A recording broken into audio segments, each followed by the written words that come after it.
मेरे साथ निकालिए आमोस नबी की किताब और उसका 4था अध्याय, उसकी 12वीं और 13वीं आयत में आपके सामने पढ़ूंगा। पुराने नियम में पेज नंबर है 1068। पुराने नियम में इसकी 12वीं और 13वीं आयत में पढ़ता हूं, 4 अध्याय की। इस कारण हे इस्राएल, मैं तुझसे ऐसा ही करूंगा और इस्राएल की मैं तुझ में यह काम करने पर हूं। हे इस्राएल, अपने परमेश्वर के सामने आने के लिए तैयार हो जा। देख, पहाड़ों का बनाने वाला और पवन का सृजने वाला और मनुष्यों को उसके मन का विचार बताने वाला और भोर को अंधकार करने वाला और जो पृथ्वी के ऊंचे स्थानों पर चलने वाला है, उसी का नाम सेनाओं का परमेश्वर यहोवा है। परमेश्वर के पवित्र वचन के पढ़े और सुने जाने पर उसकी आशीष हो, आमीन। आइए छोटी सी दुआ करें। प्यारे स्वर्गीय पिता, आपका धन्यवाद देते हैं। प्रभु यीशु मसीह के नाम में हम आपके पास आते हैं। धन्यवाद देते हैं प्रभु यीशु मसीह आज के इस दिन के लिए। आपने अपने अनुग्रह से, अपनी दया से हम सबों को जीवित रखा। मैं एक एक भाई के लिए, बहन के लिए, बच्चों के लिए आपका धन्यवाद देता हूं कि आज के दिन आपने अपने नाम के निमित्त हमें इस स्थान पर जमा किया है। धन्यवाद देता हूं उन भाई बहनों के लिए जो फोन के माध्यम से जुड़े हुए हैं, और प्रभु उनके लिए भी दुआ करता हूं जो बाद में YouTube के माध्यम से इस संदेश को सुनेंगे। आप सभी को बहुत आयत से आशीष देना प्रभु। आपका पवित्र वचन पढ़ा गया है। मैं इस योग्य नहीं प्रभु कि मैं इस वचन को बयान कर सकूं। आपसे दुआ करता हूं कि अपने पवित्र आत्मा के द्वारा आप मेरी अगुवाई करना, मेरा मार्गदर्शन करना, मेरे होठों को स्पर्श करना। मेरी प्रार्थना है प्रभु कि अपने पवित्र वचन को हमारे लिए आप जीवंत प्रकट करें और हर एक भाई बहन पर अपनी करुणा करें। मेरी दुआ है प्रभु, हर एक हृदय से आप बात करें प्रभु।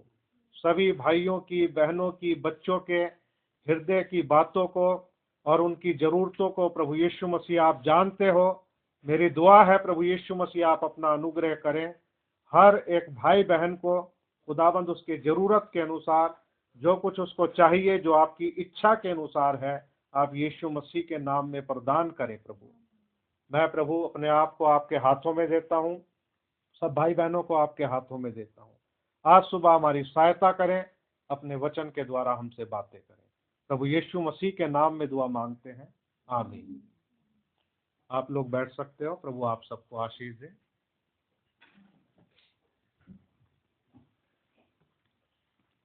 आज एक छोटा सा विषय मैं आपके सामने रखना चाहता हूं। विषय का नाम है prepare to meet thy God O Israel. Hindi में इसको कहेंगे, हे इस्राएल, अपने परमेश्वर से मिलने के लिए तैयार हो जा। ये विषय हम सबके लिए बहुत जरूरी है, और जैसा कि हम जानते हैं कि इन दिनों जो भी घटनाएं इस्राएल में घटित हो रही हैं और जो भी इस्राएल के चारों तरफ का एक वातावरण बना हुआ है, और साथ में दुनिया के कुछ और देश भी हैं जो इन्वॉल्व है। आप सब न्यूज़ के माध्यम से इन बातों को सुन रहे हो और जानते हो। लेकिन ऐसे समय में जो आमोस 4 अध्याय में ये बात लिखी है, हे इस्राएल, अपने परमेश्वर से मिलने के लिए तैयार हो जा। हम इस बात को दोहरे अर्थों में लेंगे। मतलब इन बातों को हम अन्य जातियों की जो कलीसिया है और जिसमें से प्रभु ने अपनी दुल्हन को चुना है, उसके ऊपर भी इन बातों को लागू करके देखेंगे, और साथ में इस्राएल के ऊपर भी इस बात को हम लागू करके देखेंगे। प्रभु हम पर अपना अनुग्रह करें ताकि हम बीच की बातों को जान सकें कि हम अपने परमेश्वर से मिलने के लिए कैसे तैयार हो सकते हैं, और कौन सी बातें हैं जो हमें हमारे परमेश्वर से मिलने के लिए तैयार होने देना नहीं चाहेंगी। मतलब कुछ बातें हैं जो रोकेंगी कि हम तैयार ना हो पाए, कुछ बातें ऐसी हैं जो हमें तैयार करेंगी। और यही तैयारी इस्राएल की भी है और यही तैयारी प्रभु यीशु मसीह की दुल्हन की भी है। इसको मैं इसलिए आपके सामने इस बात को रखा है। मैं एक आयत आपके सामने और पढ़ूंगा, भजन संहिता उसका 73 अध्याय और उसकी पहली आयत। भजन संहिता उसका 73 अध्याय और उसकी पहली आयत आपके सामने पढ़ूंगा। देखिए यहां पर लिखा है, सचमुच इस्राएल के लिए अर्थात शुद्ध मन वालों के लिए परमेश्वर भला है। तो यहां पर क्या लिखा है? सचमुच इस्राएल के लिए अर्थात शुद्ध मन वाले, यानी कि जो जिनके मन शुद्ध हैं वो कौन है? इस्राएली है। शुद्ध मन वाले अर्थात इस्राएली, इस्राएल के साथ जो है परमेश्वर क्या है? भला है। और ये बात प्रभु यीशु मसीह ने मुबारकबादियों में बोली कि धन्य है वे जिनके मन शुद्ध हैं, क्योंकि वो परमेश्वर को देखेंगे। तो जिनके मन शुद्ध है वो कौन है? इस्राएली है। अभी जो इस्राएल देश के अंदर जो यहूदी लोग रहते हैं वो भी इस्राएली है, लेकिन प्रभु उनमें भी उन लोगों को काउंट करता है, देखता है जिनके मन शुद्ध है, जिनके मन शुद्ध है। और हम जो आत्मिक रीति से इस्राएल हैं, आत्मिक इस्राएली हैं, प्रभु हमारे अंदर भी यही देखता है कि जिनके मन शुद्ध हैं वो कौन है? इस्राएली है। इस्राएल का मन जो है वो शुद्ध है।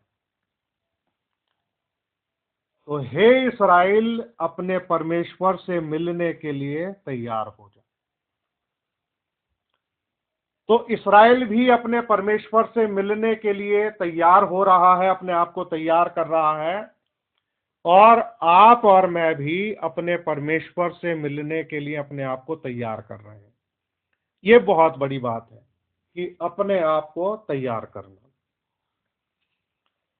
हम जो अपने आप को तैयार कर सकते हैं, हमारी तैयारी के लिए जो प्रभु ने हमें चीज दी है वो है उसका पवित्र वचन। सिर्फ और सिर्फ इस वचन के द्वारा ही हम तैयार हो सकते हैं, उसके सामने खड़े हो सकते हैं, उससे मिल सकते हैं। यहां पर मैंने ऐसा लिखा है कि परमेश्वर से मिलने के लिए, और दूसरे ट्रांसलेशन में जो लिखा है वो ये लिखा हुआ, उसके सामने खड़े होने के लिए तैयार हो जाओ। अब ये परमेश्वर का पवित्र वचन है, ये ताया हुआ वचन है। जैसे लिखा ना कि चांदी को जैसे निर्मल किया जाता है, उसे ताया जाता है 7 बार, इस प्रकार से वचन के लिए लिखा है कि उस चांदी के समान ये ताया हुआ वचन है। तो प्रभु ने एक ऐसा वचन हमें दिया है कि जिसमें कोई खोट नहीं है, शुद्ध वचन है ये। और इस वचन के माध्यम से हम अपने आप को तैयार कर सकते हैं, और हमारी तैयारी हो सकती है पवित्र आत्मा के द्वारा। अगर हमने वास्तव में यीशु मसीह पर विश्वास किया है, हमने पश्चाताप किया है, यीशु मसीह के नाम में बपतिस्मा लिया है, तो निश्चय ही प्रभु हमें पवित्र आत्मा देगा, और पवित्र आत्मा के द्वारा इस वचन को लेकर के हमें तैयार करेगा, ताकि हम अपने परमेश्वर के सामने खड़े होने के लिए तैयार हो जाएं, या उससे मिलने के लिए तैयार हो जाएं। अब आप सब इस बात को जानते हैं कि परमेश्वर का जो शत्रु है वो शैतान है, वही उसके लोगों का शत्रु है। और परमेश्वर जो है इस बात को भली भांति जानता है कि परमेश्वर का शत्रु जो उसकी सृष्टि का शत्रु है, उसके लोगों का शत्रु है, वो कितना धूर्त है, कितना चालाक है, कितना वो अनुभवी है और कैसे वो काम करता है। इस बात को अगर हमें समझना है, क्योंकि हमें रोकने वाला केवल एक ही है, वो है शैतान। और वो कभी नहीं चाहेगा कि खुदा के लोग उसके वचन के द्वारा तैयार हो जाएं और उससे मिलने के लिए तैयार हो जाएं। वो कभी नहीं चाहेगा। उसके काम करने का अगर आप तरीका देखना चाहते हो और जानना चाहते हो तो देखिए, परमेश्वर ने अपने बेटे आदम की प्रोटेक्शन के लिए उसे वचन दिया, और उसे वचन दिया, वचन ये कहा कि वाटिका के वृक्षों के सब फल तुम खा सकते हो, लेकिन भले बुरे के ज्ञान के वृक्ष का फल कभी मत खाना, जिस दिन खाओगे उस दिन मर जाओगे। ये था सर्वशक्तिमान प्रभु परमेश्वर का वचन। लेकिन शैतान जो है उसने क्या किया, वो आदम के पास नहीं गया, क्योंकि शैतान इस बात को जानता था कि वो आदम को बहका नहीं सकता, क्योंकि आदम परमेश्वर का पुत्र था। इसलिए शैतान गया हवा के पास। हवा को क्यों बहकाया गया, उसको मैं आपको एक बात समझाना चाहूंगा, इससे आप समझिए, ये आपको हेल्प करेगा बात को समझने के लिए। देखिए, जब परमेश्वर ने सृष्टि की, जब उसने एक मुर्गा बनाया तो उसके साथ में एक फीमेल बना दी, मुर्गी बना दी, मेल और फीमेल। तो जितने भी पशु और पक्षी परमेश्वर ने बनाए तो मेल के साथ फीमेल को बनाया, तो फीमेल भी बनी, मेल भी बना। लेकिन जब इंसान को बनाया तब परमेश्वर ने क्या किया, पहले मेल को बनाया। आत्मिक सृष्टि जो थी उसको समझिए, आत्मिक सृष्टि में स्त्री और पुरुष, नर और नारी एक साथ बनाए गए थे, इनकी सृष्टि एक साथ हुई थी। लेकिन क्या हुआ, जब परमेश्वर ने आदम को मिट्टी में से बनाया तो उस समय उसने फीमेल को नहीं बनाया, सिर्फ और सिर्फ उसने क्या किया, आप इससे समझ लीजिए। मान लीजिए ये मिट्टी से आदम को बना दिया और आदम के अंदर उसने दोनों हिस्सों को डाल दिया। आत्मिक हिस्सा ये मिट्टी है और ये परमेश्वर के स्वरूप के अनुसार बनाया गया है, मतलब समानता में नहीं बनाया गया, स्वरूप के अनुसार बनाया गया। तो उसको क्या किया, जो स्वरूप के अनुसार बनाया गया था उसको इस मिट्टी वाले में रख दिया। अब इस मिट्टी वाले में मेल भी है और फीमेल भी है, लेकिन काय में है, आत्मा में। लेकिन शरीर में आदम अकेला है, इसका जोड़ा नहीं है, फीमेल है नहीं इसमें। अब आप इसको देखिए कि परमेश्वर ने अब फीमेल को जो है अलग किया, उसकी पसली ली, और ये जो फीमेल वाला पोर्शन जो था उसके अंदर आदम के, उसको क्या कर दिया, उसमें से अलग कर दिया। तो हवा जो है वो डायरेक्ट क्रिएशन में नहीं आती, उसकी डायरेक्ट सृष्टि नहीं हुई, यानी कि एक उत्पादन है, उस उत्पादन में से एक और प्रभु ने बना दिया। इसको कहते हैं बाय प्रोडक्ट, यानी कि उसमें से निकाला, डायरेक्ट सृष्टि में नहीं थी। शैतान इस बात को जानता था कि वो सहजता से हवा को बहका देगा, और उसने वही किया। वो हवा के पास जाता है, बातचीत करता है, और हवा ने कहा कि नहीं, हम वाटिका के वृक्षों के सब फल खा सकते हैं, लेकिन इस भले बुरे के ज्ञान के वृक्ष के विषय में प्रभु ने कहा है कि इसको मत खाना, और उसने कहा कि ये भी कहा कि इसको छूना भी मत। तो आदम, उसने क्या किया, शैतान ने, सर्प के द्वारा वो बात कर रहा था। तो शैतान कहता है, परमेश्वर ने कहा कि तुम मर जाओगे, शैतान क्या कहता है, तुम निश्चय ना मरोगे। अब उसी वचन को शैतान प्रचार कर रहा है, और उसी वचन को प्रचार के माध्यम से हवा को बता रहा है, और हवा ने उसकी बात पर विश्वास कर लिया। जो बात शैतान बता रहा था उस बात पर उसने विश्वास कर लिया। अब देखिए पाप कैसे हुआ, उस बात को समझिए। पाप क्या है? अविश्वास जो है वो पाप है। जब तक वो विश्वास करते रहे कि भाई हाँ प्रभु ने ऐसा कहा है। अब देखिए, हवा ने अपने विश्वास को बोला, सांप से बोला या शैतान से बोला, उसने कहा नहीं, हम सारे वृक्षों के फल खा सकते हैं, लेकिन भले बुरे के ज्ञान का वृक्ष का जो फल है, इसके विषय में परमेश्वर ने कहा जिस दिन खाओगे उस दिन मर जाओगे। अभी यहां तक वो अपने विश्वास को बोल के बयान कर रही थी, लेकिन शैतान ने उसे गुमराह कर दिया। उसने कहा नहीं नहीं, निश्चय तुम नहीं मरोगे। आगे उसने कुछ ऐड किया, उसने कहा परमेश्वर तो आप ही जानता है। अब देखिए, उसने उसको ये नहीं सिखाया कि परमेश्वर नहीं है, यहां तो वो पकड़ा जाता। उसने कहा परमेश्वर आप ही जानता है, जिस दिन तुम ये फल खाओगे तुम्हारी आंखें खुल जाएंगी और तुम परमेश्वर के तुल्य हो जाओगे, उसके समान हो जाओगे। और यहीं पर जो है हवा जो है वो फंस गई। और उसने जैसे ही परमेश्वर के वचन पर अविश्वास प्रकट किया और शैतान के वचन पर विश्वास कर लिया, तभी पाप के द्वारा मृत्यु उसके अंदर आ गई। और इस तरीके से वो वहीं से परमेश्वर से सेपरेट हो गई। अभी उसने किया कुछ नहीं है, सिर्फ शैतान की बात पे विश्वास किया है, और आगे का मार्ग जो है वो शैतान ने उसको दिखा दिया। और इस तरीके से जो है पाप जो है वो आ गया और पाप के द्वारा मृत्यु आ गई। अब इस पवित्र वचन के द्वारा यीशु मसीह की दुल्हन जो है वो तैयार हो सकती है उससे मिलने के लिए, और इसी वचन के द्वारा इस्राएल तैयार होगा अपने परमेश्वर से मिलने के लिए या उसके सामने खड़े होने के लिए। लेकिन इसके बीच में बहुत ढेर सारी बातें हैं।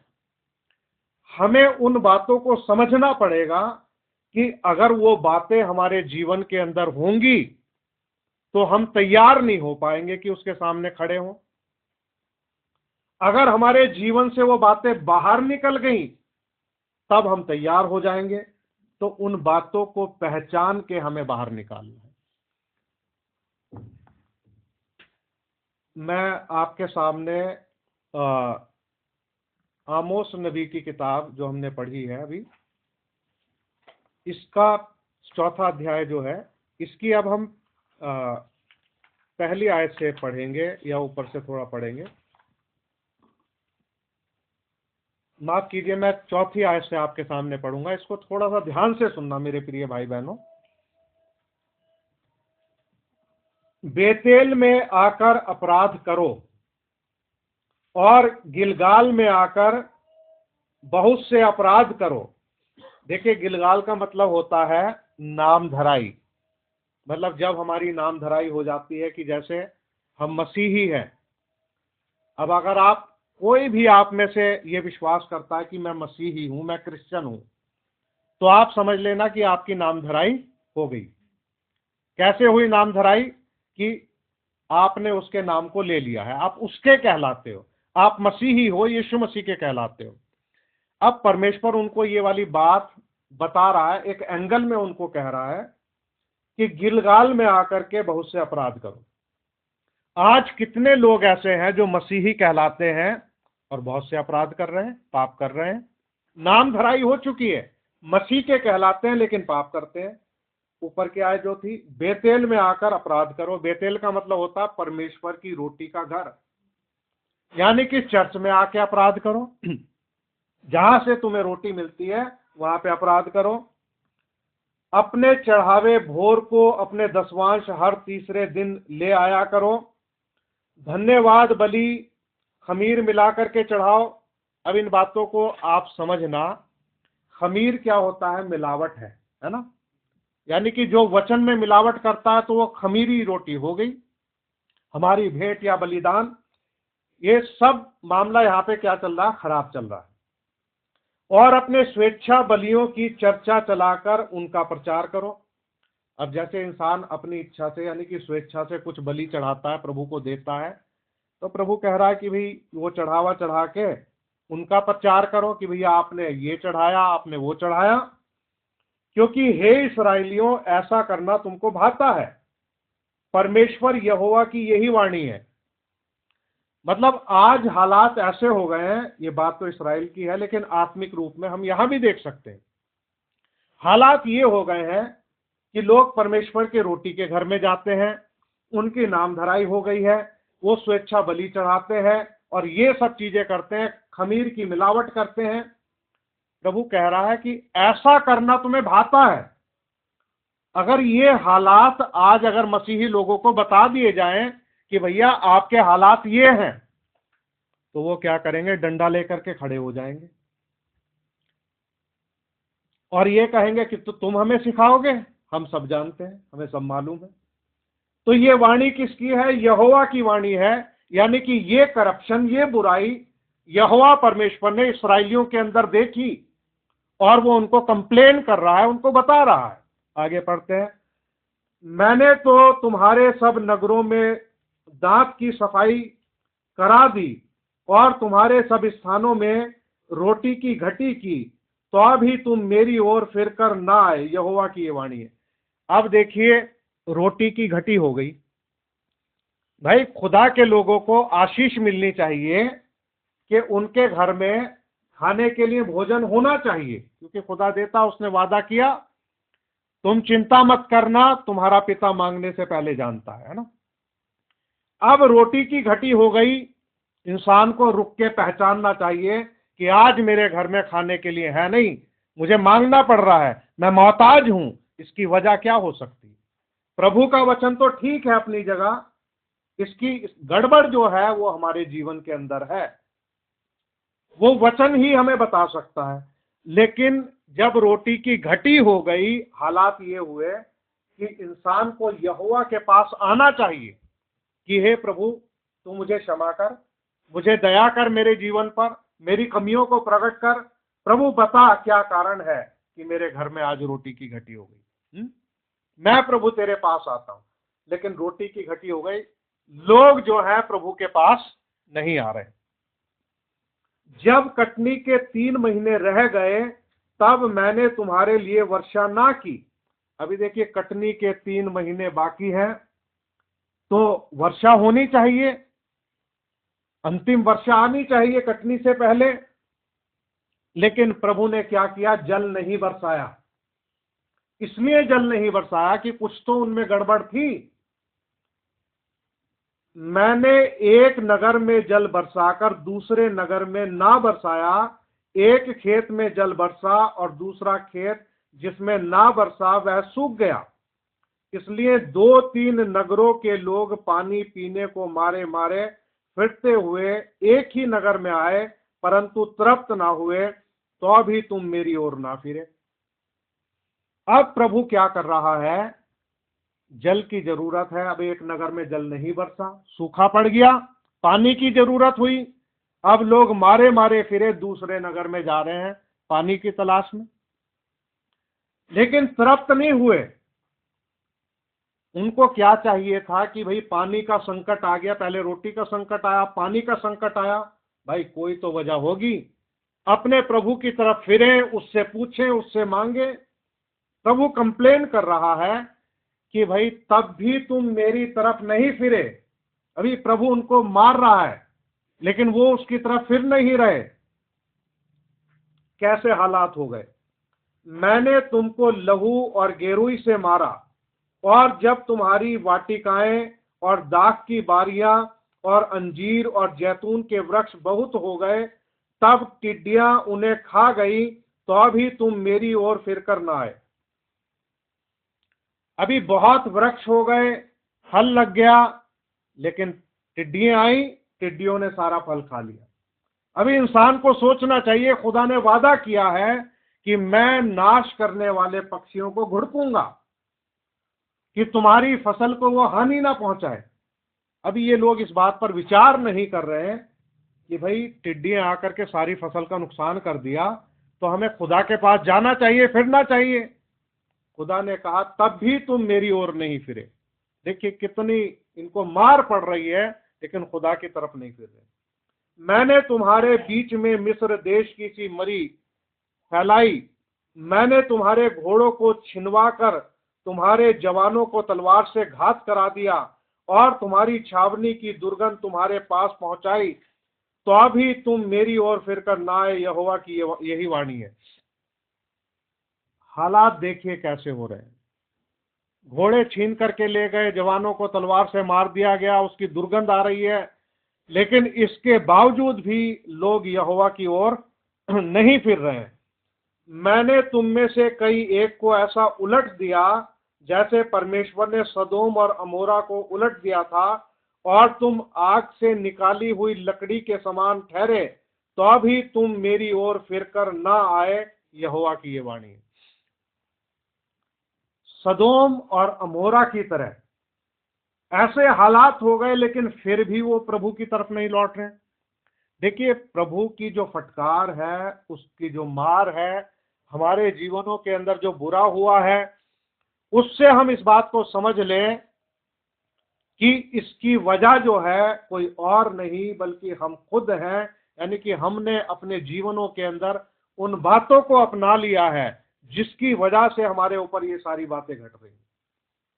अब प्रभु कहता है, हे इस्राएल, अपने परमेश्वर से मिलने के लिए तैयार हो जा। आगे बढ़ते हैं। मैं आपके सामने कुछ और भी बातों को रखना चाहता हूं। थोड़ा सा मैं रखना चाहता हूं ये भजन संहिता 73 अध्याय जो अभी हमने पढ़ा था, और इसमें वैसे काफी बातें हैं, वो सारी बातें मैं नहीं आपके सामने रखना चाहता, और इसमें कुछ बातें मैं रखूंगा। देखिए, यहाँ पे दुष्टों के बारे में भी लिखा हुआ है, दुष्टों के बारे में भी लिखा हुआ है। यहाँ पर भजनकार जो है वो इस बात को कह रहा है कि भाई जो दुष्ट हैं उनकी मृत्यु में वेदनाएं नहीं होती, उनका बल अटूट रहता है, और मतलब वो कुशल से रहते हैं। और वो कह रहा है कि भाई तब उन घमंडियों के विषय डहा करता था वो। अब उसको ये समझ में नहीं आती थी बात कि आखिर क्या कारण है कि दुष्ट लोग हष्ट पुष्ट रहते हैं। मतलब जब मरते हैं तो उनकी मृत्यु में वेदनाएं भी नहीं होती, तकलीफ नहीं होती, ऐसे उनका प्राण निकल जाता है। तो लेकिन इसको पता कब चला भजनकार को? यहां लिखा है 16वीं आयत में, जब मैं सोचने लगा कि इसे मैं कैसे समझूं, तो यह मेरी दृष्टि में अत्यंत कठिन समस्या थी। अब वो समझना चाहता था कि भाई इस बात को मैं कैसे समझूं, आखिर जो खुदा के लोग हैं और जो दुष्ट लोग हैं, अभी दुष्ट जो हैं इतने मतलब प्रॉस्पर क्यों है, कितने हसपुस क्यों हैं, ये सब उनको कोई तकलीफ नहीं हो रही, कुछ नहीं, मतलब एक बड़ी समस्या में पड़ा हुआ था। वो सोचने लगा इस बात को मैं कैसे समझूं, जब तक कि मैंने ईश्वर के पवित्र स्थान में जाकर, देखिए समझने की जगह कौन सी है? ईश्वर का पवित्र स्थान। जब तक कि मैंने ईश्वर के पवित्र स्थान में जाकर उन लोगों के परिणाम को ना सोचा कि भाई उनका जो है परिणाम होता क्या है। लिखा, निश्चय तू उन्हें फिसलने वाले स्थानों में रखता है, और ये कई एक बातें हैं जो इसमें लिखी हुई हैं। तो हम आते हैं अब 27वीं और 28वीं आयतों पर। ये दो आयतें आपके सामने मैं पढ़ूंगा। यहां स्पष्ट लिखा है, जो तुझसे दूर रहते हैं वे नष्ट होंगे, जो कोई तेरे विरुद्ध व्यभिचार करता है उसका तू विनाश करता है, परंतु परमेश्वर के समीप रहना यही मेरे लिए भला है। मैंने प्रभु यहोवा को अपना शरण स्थान माना है, जिससे मैं तेरे सब कामों का वर्णन करूं। ये दो आयतें हैं, ये हमें इस बात को बता रही हैं कि जो तुझसे दूर रहते हैं वो नष्ट हो जाएंगे। इंसान अगर प्रभु को मानता भी है, विश्वास भी करता है उसके ऊपर, और अगर वो व्यक्ति उससे दूर होगा, दूर रहेगा, तो वो नाश हो जाएगा। लेकिन जो प्रभु के समीप रहेगा उसके लिए ये बात भली रहेगी। इसलिए हमें प्रभु के समीप रहना है और उसे अपना शरण स्थान जो है हमने मानना है। कुछ बातों को हम देखते हुए चलेंगे ताकि ये बात हमारे लिए स्पष्ट हो जाए। निकाले यशायाह नबी की पुस्तक, उसका 1 अध्याय। प्रभु आप सबके साथ हो, आपको आशीष दे। आइए हम यहाँ पर देखते हैं कि प्रभु का वचन क्या कहता है। यशायाह नबी की पुस्तक और उसका 1 अध्याय, उसकी मैं आपके सामने पढ़ूंगा 2 आयत से। हे स्वर्ग सुन और हे पृथ्वी कान लगा, क्योंकि यहोवा कहता है, मैंने बाल बच्चों का पालन पोषण किया और उनको बढ़ाया भी, परंतु उन्होंने मुझसे बलवा किया। यहाँ पे बाइबल बिल्कुल ठीक और साफ बताती है। अब प्रभु कह रहा है, हे पृथ्वी कान लगा, यानी कि पृथ्वी पर रहने वाले लोगों को प्रभु कह रहा है कि हे पृथ्वी कान लगा, मैंने बाल बच्चों का पालन पोषण किया। प्रभु ने पालन पोषण किया, लेकिन लोग कैसे निकले? उन्होंने बलवा किया, खुदा के खिलाफ बगावत की, उसके वचन के खिलाफ जाकर के उन्होंने निर्णय लिए। बैल तो अपने मालिक को और गधा अपने स्वामी की चरनी को पहचानता है, परंतु इस्राएल मुझे नहीं जानता, मेरी प्रजा विचार नहीं करती। देखिए कितनी डीप बात यहां लिखी हुई है। पशुओं के लिए लिखा है कि वो तो पहचानते हैं, लेकिन मेरी प्रजा इस्राएल मुझे नहीं जानती। हमारा विषय क्या है? हे इस्राएल, अपने परमेश्वर से मिलने के लिए तैयार हो जा। मतलब जो लिटरली इस्राएल है उसकी भी बात हो रही है, जो आत्मिक इस्राएल है, यीशु मसीह की दुल्हन, उसके लिए भी बात हो रही। दोनों परिप्रेक्ष्य में ये बातें हो रही हैं। मेरी प्रजा विचार नहीं करती। ये किसी बात के ऊपर ना बैठ करके सोचना, ये बहुत जरूरी है। मान लीजिए हमें कोई कुछ बात बताता है वचन के अनुसार कि भाई ये काम मत करो, ये गलत काम है, वचन ऐसा बोलता है, तो कई बार इंसान सुन तो लेता है, लेकिन उसके ऊपर बैठ करके विचार नहीं करता, सोचता नहीं कि हाँ ये जो बात कही गई है इसके बारे में मुझे विचार करना चाहिए। तो प्रभु कह रहा कि मेरी प्रजा विचार नहीं करती। हाय, यह जाति पाप से कैसी भरी है, यह समाज अधर्म से कैसा लदा हुआ है, इस वंश के लोग कैसे कुकर्मी हैं, ये बाल बच्चे कैसे बिगड़े हुए हैं। अब प्रभु दुनिया के लोगों को नहीं बोल रहा, ये वो अपने चुने हुए लोगों को बोल रहा है, जिनका बोझ उसने उठाया, जिनके लिए उसने बड़े बड़े चमत्कार मिस्र में दिखाए, जिनसे उसने प्रतिज्ञाएं की, जिनसे वो प्रेम करता है, उनको ये कह रहा है कि उनकी कंडीशन बता रहा है कि वो आत्मिक रीति से ऐसे है। ये उनकी कंडीशन है। उन्होंने यहोवा को छोड़ दिया, उन्होंने इस्राएल के पवित्र को तुच्छ जाना, वे पराये बनकर दूर हो गए। अब ये कंडीशन है, चर्च की कंडीशन ऐसी है। अब प्रभु कह रहा है, तुम बलवा कर करके क्यों अधिक मार खाना चाहते हो। देखिए हमारे हालात कितने खराब हो जाते हैं। कई बार हम तरह तरह की बीमारियों में गिर जाते हैं, हम बुराइयों में फंस जाते हैं। मतलब ऐसे ऐसे लोग भी हैं, प्रभु मुझे क्षमा करे, कि जो खुदा के लोगों को, सच्चाई को बुरा भला कहने से चूकते नहीं। और कभी कभी हालात इतने बुरे हो जाते हैं कि लोग इतनी बुरी कंडीशन में पहुंच जाते हैं। मेरे प्रिय भाई बहनों, देखिए जब हमें हमारी जिंदगी में पहली बार झटका लगे तो हमें उसी समय सावधान हो जाना चाहिए। मान लीजिए कोई बीमारी ने हमारे ऊपर अटैक कर दिया, किसी और किस्म की हमारे ऊपर परेशानी आ गई, कुछ और दिक्कत आ गई, तो हमें तुरंत ही प्रभु के पास आना चाहिए। देखिए हम दुआ करते हैं ना कई बार कि प्रभु अगर हमने जाने अनजाने में, है ना, एक तो होता है जानबूझ करके, जानबूझ के भी हम गलतियां करते हैं, पाप करते हैं, लेकिन कुछ गलती, कुछ पाप अनजाने में होते हैं, हमें पता नहीं होता कि भाई हाँ ये गलती है। जैसे प्रभु यीशु मसीह ने प्रार्थना की और कहा, हे पिता इन्हें क्षमा कर, क्योंकि ये नहीं जानते कि ये क्या करते हैं। अभी जो वो कर रहे थे काम तो बहुत बुरा था। यीशु मसीह को क्रूसिफाइड कर रहे थे, उसके मुंह पर थूक रहे थे, उसे ठट्टों में उड़ा रहे थे, उसकी बेइज्जती कर रहे थे, लेकिन जो कुछ भी कर रहे थे अनजाने में कर रहे थे, उनको मालूम नहीं था। तो इसी प्रकार से कभी कभी जानबूझ के और कभी कभी अनजाने में भी हमसे गलतियां होती है, तो हमें तुरंत ही प्रभु के पास लौट करके आना चाहिए, अपने घुटने टेकने चाहिए, प्रभु से विनती करनी चाहिए और प्रभु से मांगना चाहिए कि प्रभु तू दया कर। अगर हम ऐसा नहीं करते जैसे प्रभु ने बताया, और हमने अभी थोड़ी देर पहले आमोस 4 अध्याय में जो पढ़ा, उसमें हमने ये पढ़ा, प्रभु ने कहा कि जब रोटी की घटी हुई तब भी वो मेरे पास नहीं आए, पानी के लिए मारे मारे फिरे फिरे तृप्त नहीं हुए फिर भी मेरे पास नहीं आए, और टिड्डियों ने आकर के उनका नुकसान कर दिया तब भी मेरे पास नहीं आए, घोड़ों को दुश्मन ले गए और लोगों को मार दिया, उनकी दुर्गंध आने लगी, इतना होने के बावजूद भी वो मेरे पास नहीं आए।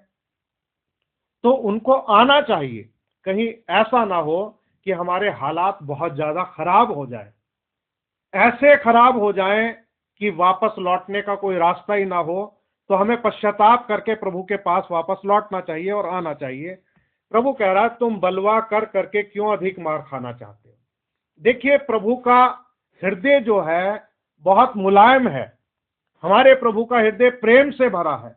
उसे अच्छा नहीं लगता कि वो अपने बच्चों को इस तरीके से व्यवहार करे, कि वो अपने बच्चों के साथ में सख्ताई करे, लेकिन उसकी मजबूरी है। वो ये चाहता है कि किसी तरीके से उसके बच्चे उसके पास लौट करके आ जाएं, लेकिन जब उसके बच्चे अपने हृदयों को कठोर और कठोर और कठोर करते चले जाते हैं, तब देखिए कैसी कंडीशन हो सकती है उस पिता की जिसने सृष्टि की है, जो प्रेम करता है, जो अपने पास बुला रहा है, अपने तरीके से बुला रहा है, लेकिन इंसान इस बात पे विचार नहीं करता। तो यहां यशायाह नबी की किताब में उसने कहा कि तुम क्यों अधिक मार खाना चाहते हो। अब प्रभु बता रहा है तुम्हारा सिर घावों से भर गया, तुम्हारा सिर घावों से भर गया और तुम्हारा हृदय दुख से भरा है।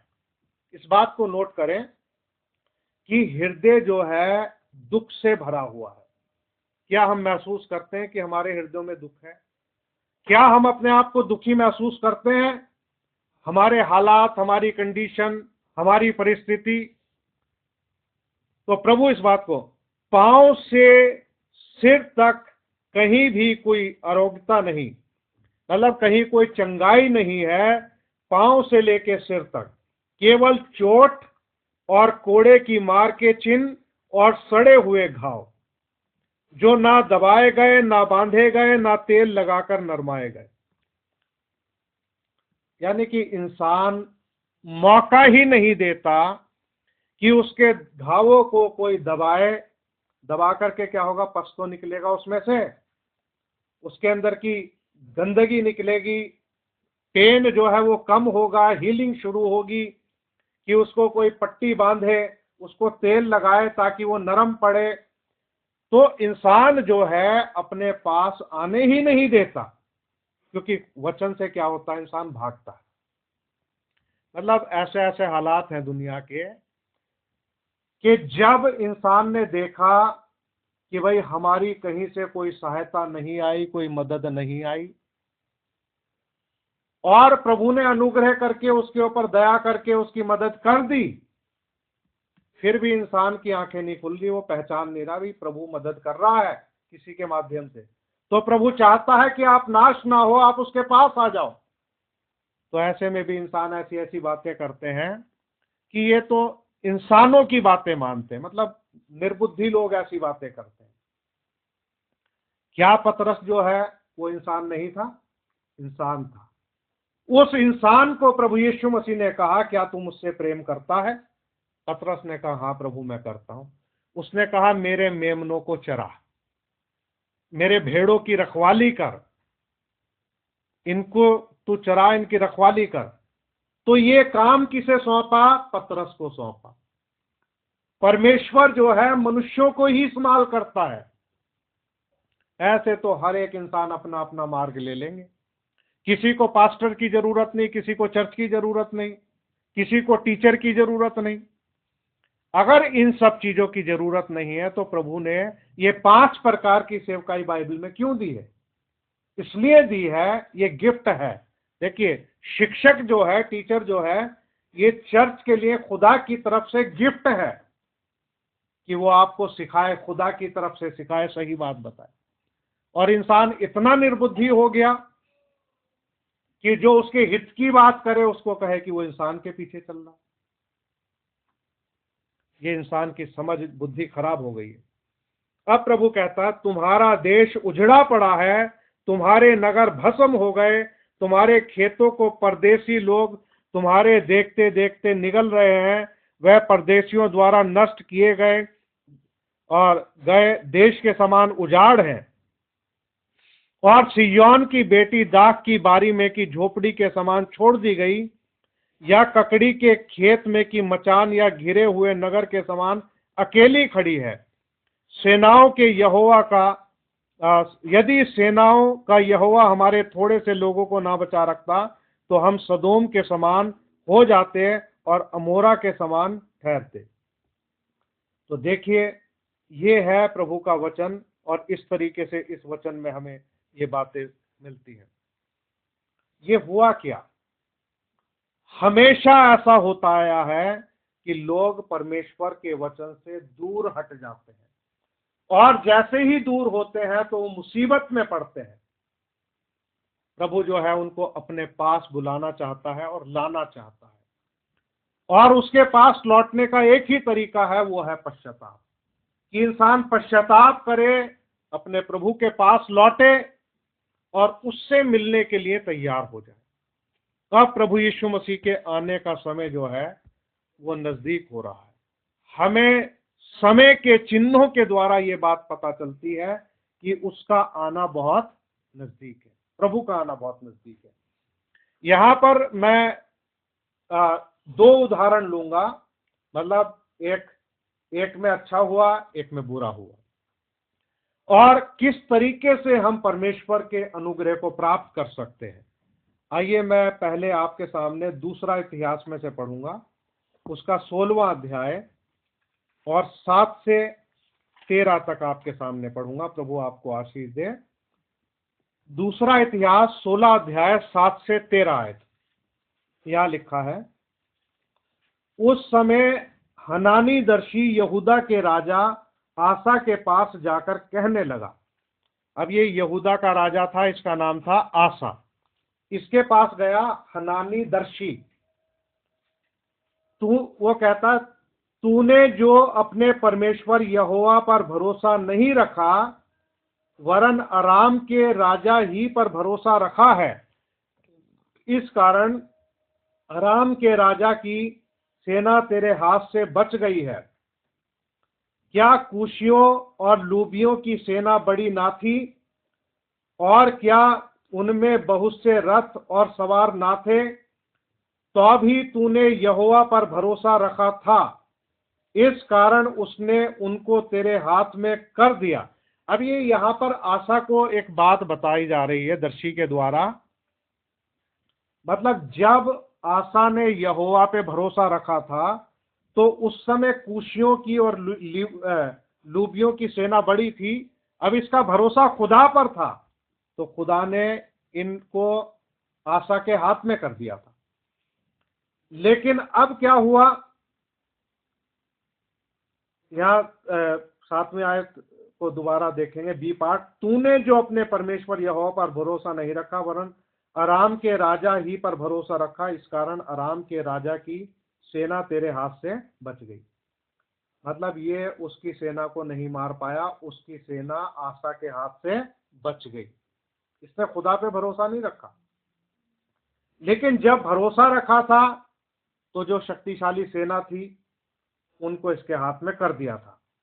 अब 9वीं आयत देखें। देख, यहोवा की दृष्टि सारी पृथ्वी पर इसलिए फिरती रहती है। अब दर्शी समझा रहा उसको कि देख, यहोवा की दृष्टि सारी पृथ्वी पर इसलिए फिरती रहती है कि जिनका मन उसकी ओर निष्कपट रहता है। बड़ी, मतलब मुझे ये आयत बड़ी प्यारी लगती है कि जिनका मन यहोवा की ओर निष्कपट रहता है। उनके मन में कोई कपट नहीं रहता और यहोवा की तरफ उनका मन निष्कपट रहता है। उनकी सहायता में वह अपनी सामर्थ्य दिखाए। अगर हमारा मन आज खुदा की तरफ निष्कपट हो, हालात चाहे जो मर्जी हो, प्रभु जो है सहायता करने में जो है वो सामर्थ्य दिखाएगा। तूने यह काम मूर्खता से किया है, इसलिए अब से तू लड़ाइयों में फंसा रहेगा। तब आसा दर्शी पर क्रोधित हुआ और उसे कांट में ठुकवा दिया। इतनी बात सुन के आसा राजा जो था, यहूदा का राजा आसा, ये दर्शी के ऊपर क्रोधित हो गया। अब दर्शी उसको अच्छी बात बता रहा, वो बता रहा है कि भैया तूने ऐसा ऐसा किया, अब तू लड़ाइयों में फंसा रहेगा। अब ये क्रोधित जब हुआ तो दर्शी को कांट में ठुकवा दिया कि भैया इसको कांट में ठोक दो, क्योंकि वह उसकी ऐसी बात के कारण उस पर क्रोधित था। उसी समय से आसा प्रजा के कुछ लोगों पर अत्याचार भी करने लगा। अब इसका जीवन देखिए कैसे बिगड़ता चला जा रहा है आसा का। उसे कांट में ठुकवा दिया जो सही बंदा था, अब प्रजा के लोगों पर क्या कर रहा है, अत्याचार करना शुरू कर दिया आसा ने। आदि से लेकर अंत तक आसा के काम यहूदा और इस्राएल के राजाओं के वृत्तांत में लिखे हैं। अपने राज्य के 39वें वर्ष में आसा को पांव का रोग हुआ। इस बात को देखिए, क्या हुआ इसको? अच्छा, चुप हो जा बेटा, चुप हो जा, पानी पिला दो इसको थोड़ा। हाँ ध्यान दीजिए, पानी पी ले बेटा, जा, शाबाश। अपने राज्य के 39वें वर्ष में आसा को पांव का रोग हुआ और वह रोग अत्यंत बढ़ गया। तो भी उसने रोगी होकर यहोवा की नहीं, वैदों ही की शरण ली। अब देख रहे हैं आप, रोगी हो गया, पैर में इसके तकलीफ हो गई। अब ये यहोवा, और रोग जो है बढ़ गया इसका, आसा का। इसको चाहिए था कि नम्र बनता, दीन बनता, प्रभु के सामने झुकता, अपनी गलतियों को मानता कि प्रभु मैंने उसको कांट में ठुकवा दिया, मैंने वहां पर गलती की, प्रभु मैंने प्रजा के लोगों पे मैंने अत्याचार किया, प्रभु तू मुझे क्षमा कर।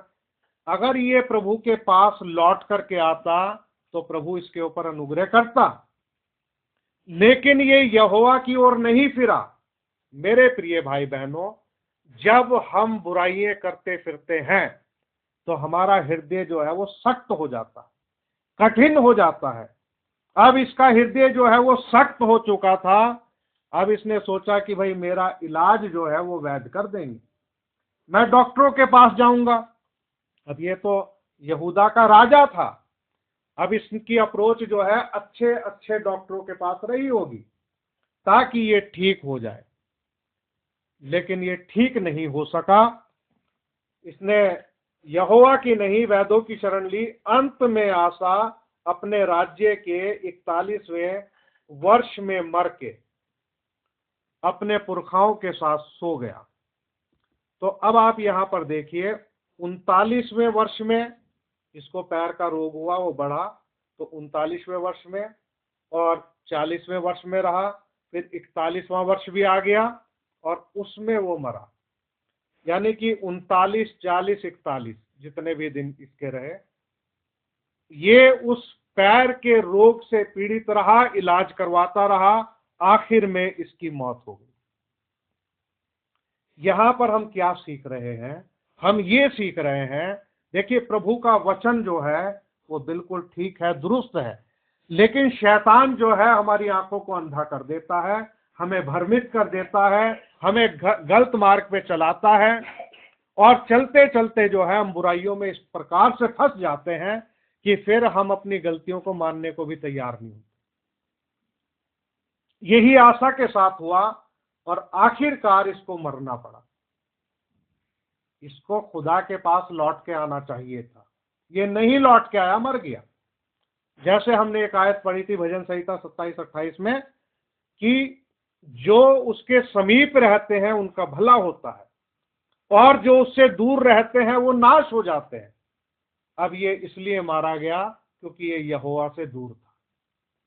इसने डॉक्टरों पे, वैद्यों पे, इंसानों पे, उन पर भरोसा किया। प्रभु इसकी सहायता करता ये यदि प्रभु की शरण में जाता। आइए हम एक पॉजिटिव चीज को भी देखेंगे। यशाया 38 अध्याय निकाले मेरे साथ। प्रभु आप सबको आशीष दे। यशाया नबी की पुस्तक, उसका 38 अध्याय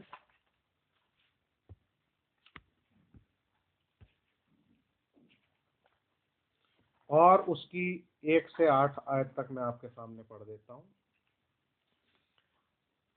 उन दिनों में हिजकिया ऐसा रोगी हुआ कि वह मरने पर था। तब आमोस के पुत्र यशाया नबी ने उसके पास जाकर कहा, यहोवा यूं कहता है, अपने घराने के विषय जो आज्ञा देनी हो वह दे, क्योंकि तू ना बचेगा, मर ही जाएगा। अब एक ये व्यक्ति है, हिजकिया इसका नाम है, ये रोगी हुआ। अब खुदाबंद ने जो है यशाया के द्वारा ये कहला दिया कि यहोवा यूं कहता है। अब यहोवा यूं कहता है, ये वचन जो है असफल नहीं होते, फेल नहीं होते। खुदा ने कोई वचन कह दिया तो कह दिया। अब यशाया नबी को भेजा कि जाके उसे बता कि अपने घराने के विषय में जो आज्ञा देनी है दे दे, उन्हें कुछ कहना है कह दे, तू बचेगा नहीं, तू मर जाएगा।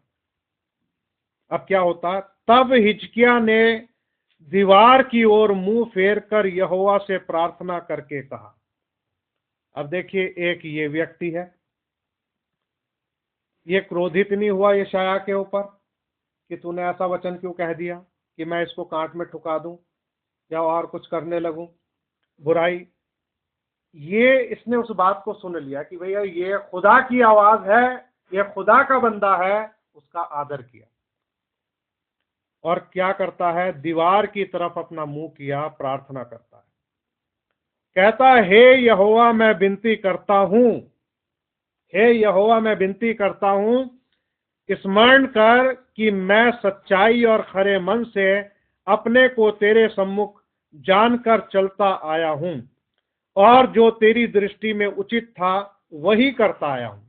मतलब ये एक ऐसा व्यक्ति था, प्रभु का डर मानने वाला, प्रभु का भय मानने वाला था, प्रभु के वचनों पे चलने वाला था, आज्ञाकारी था। अब ये अपनी विनती प्रभु के सामने रख रहा है। अगर ये झूठ बोलता होता तो प्रभु इसको पकड़ लेता।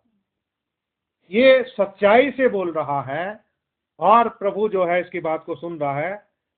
और हिजकिया बिलख बिलख कर रोने लगा। बाइबल में लिखा है हिजकिया बिलख बिलख कर रोने लगा। तब यहोवा का ये वचन यशाया के पास पहुंचा, जाकर हिजकिया से कह कि तेरे मूल पुरुष दाऊद का परमेश्वर यहोवा यूं कहता है, मैंने तेरी प्रार्थना सुनी और तेरे आंसू देखे हैं। सुन, मैं तेरी आयु 15 वर्ष और बढ़ा दूंगा। देखिए कितना अनुग्रहकारी है प्रभु। वो वचन बोल चुका था, लेकिन एक प्रार्थना उसके सम्मुख गई। प्रभु ने देखा ये बिलख बिलख करके रो रहा है, एक सच्चा इंसान जो सच्चाई से चला। प्रभु का दिल जो है वो बदल गया। मतलब देखिए, जिंदगी और मौत खुदा के हाथ में है। प्रभु ने इसके लिए एक सिवाना ठहराया हुआ था, लेकिन प्रभु का हृदय बदल गया। उसने इसकी प्रार्थना को सुन लिया और 15 साल उसकी आयु को जो है वो बढ़ा दिया।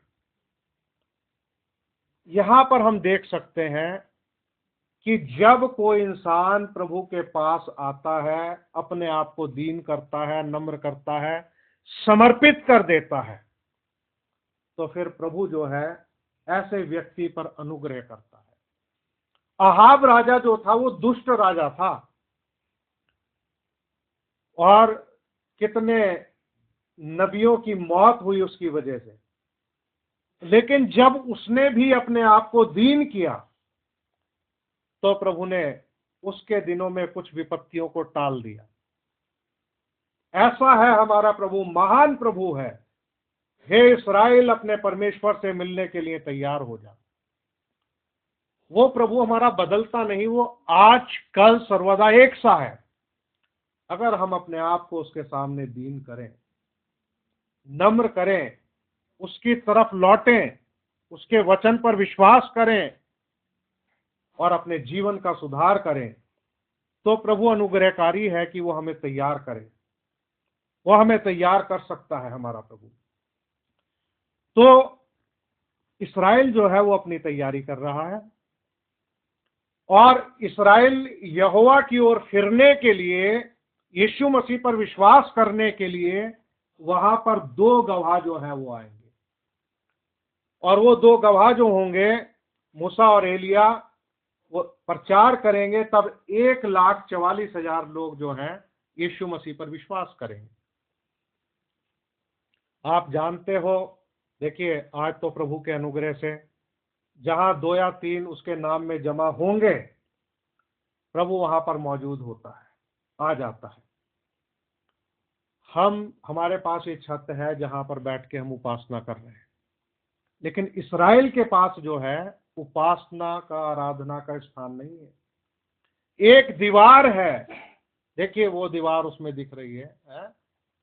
वो वहां पर ही अपनी विनतियों को रखते हैं, और अब वो चाह रहे हैं कि अब उनका मंदिर बने। यीशु मसीह के आने से पहले वो मंदिर बन जाएगा, यानी कि जब यीशु मसीह इस्राएल देश में आएंगे, तब वो मंदिर जो है वो बन करके तैयार होगा।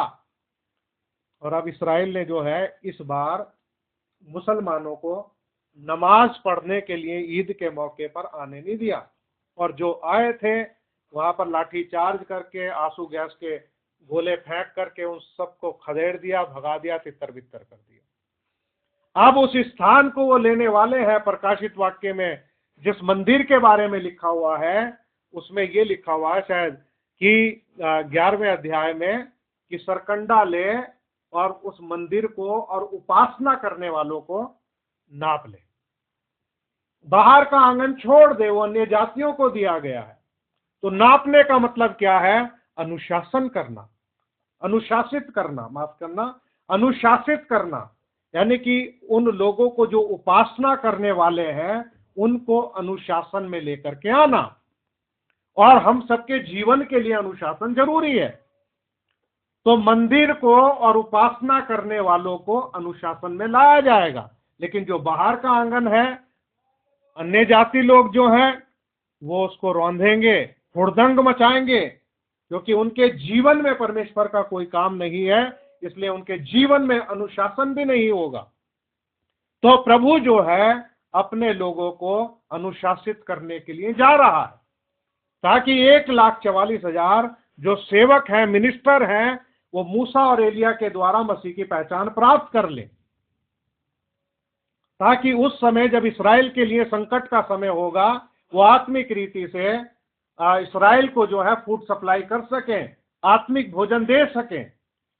तो ऐसे समय में हम रह रहे हैं मेरे प्रिय भाई बहनों। रैप्चर के लिए समय जो है वो नजदीक है। तो हमने इसमें कई एक चीजें पढ़ ली हैं और इस बात को देख लिया है कि जब हमारा जीवन जो है वचन से हट जाता है, तो प्रभु की दृष्टि में हम ठीक नहीं होते, और उस कारण से जो है हमारे जीवन के ऊपर जो है परेशानी और विपत्तियां आती हैं। हमें चाहिए कि हम अपने आपे का इनकार करें, क्योंकि प्रभु ने कहा कि जो मेरे पीछे चलना चाहे वो अपने आपे का इनकार करे, अपना क्रूस उठाए और मेरे पीछे हो ले।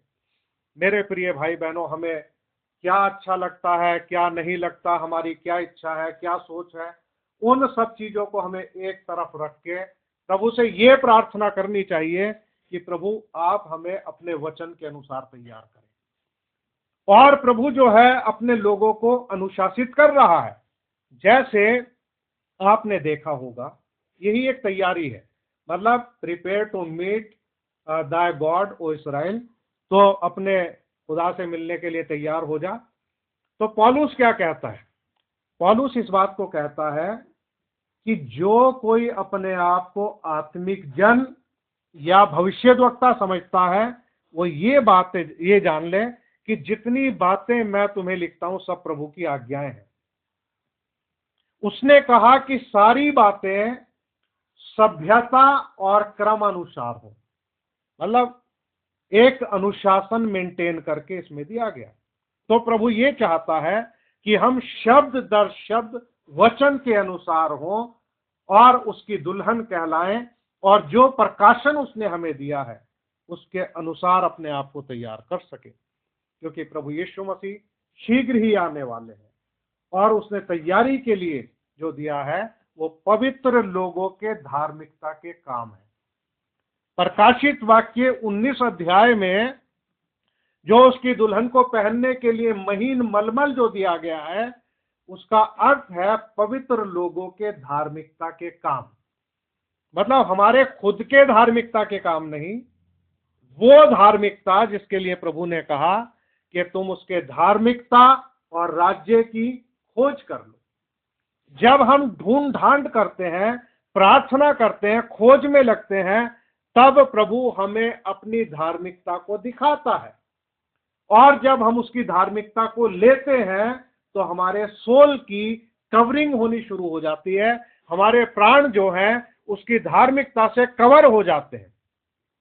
और जब परमेश्वर हमें देखता है तो हम दिखाई नहीं देते, क्योंकि हमारा जीवन यीशु मसीह में छिप जाता है। तो परमेश्वर देखता है अपने पुत्र को, उस मेमने को जो जगत के पाप उठा ले गया, जिसको सब चीजों का अधिकार दे दिया गया है।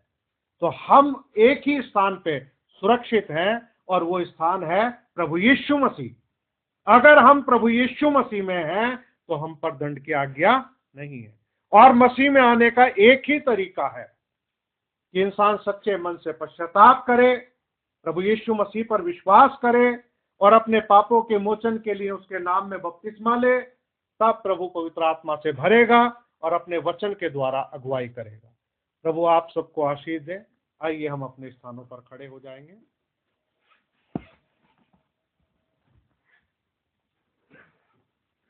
और प्रार्थना में चलेंगे।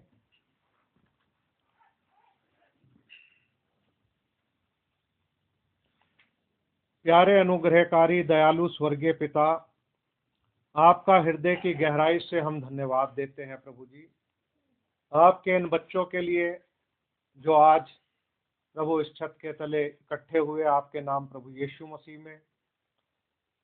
मैं विश्वास करता हूं प्रभु आप अपने वचन के द्वारा बातें करते हो प्रभु, और आज सुबह आपने हम सबों से बातें की हैं प्रभु जी।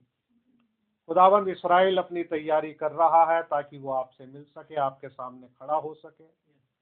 प्रभु हम भी अपनी तैयारी में लगे हैं प्रभु, ताकि आपके अनुग्रह और आपकी दया से हम भी तैयार होकर आपके सामने खड़े हो सके। प्रभु हमारी सहायता और मदद करें प्रभु, पवित्र आत्मा के द्वारा आप हमारी अगुवाई करें प्रभु जी। हमारे भूल चूक अपराधों को आप क्षमा करें प्रभु जी। हम इंसान हैं प्यारे प्रभु जी, हमसे गलतियां होती रहती हैं प्रभु। हम जाने अनजाने में बहुत सी ऐसी बातें कर जाते हैं प्रभु जो आपको पसंद नहीं प्रभु जी। मेरी प्रार्थना है प्रभु हर एक भाई बहन पर अपना अनुग्रह करें, और जो भी प्रभु सच्चे मन से पश्चाताप करता है प्रभु और आपकी तरफ फिरता है प्रभु, तो आप उन सब पर अपना अनुग्रह करना और आशीष देना मेरे प्रभु। अपने बच्चों पर अपनी दया बना करके रखें। मैं धन्यवाद देता हूं प्रभु कि आपने अपने बच्चों को कुछ ना कुछ गुण दिए हैं और इनके हृदय में कुछ ना कुछ रखा है प्रभु जी।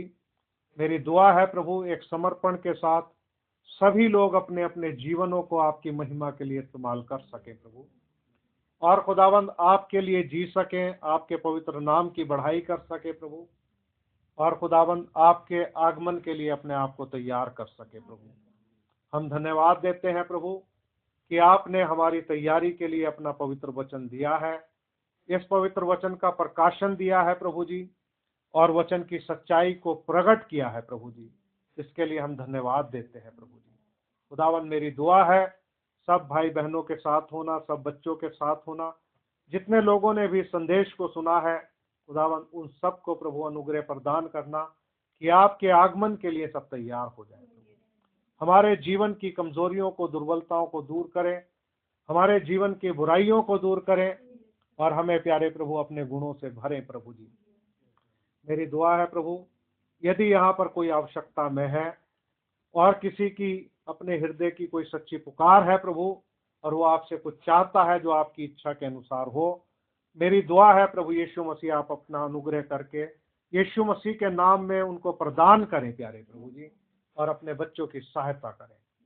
सारा आदर महिमा आपको देते हुए, पूरे धन्यवाद के साथ, ये विश्वास करते हुए कि आपने हमारी दुआ को सुन लिया है, उत्तर दे दिया है, इस प्रार्थना को प्रभु यीशु मसीह के नाम में मांगते हैं। आमीन, आमीन। अब हमारे प्रभु यीशु मसीह का अनुग्रह अब से लेके हमेशा तक कुल ईमानदारों पर और इस छोटे से झुंड पर होता रहे। आमीन। सभी भाई बहनों को शालोम। प्रभु आप सबको आशीष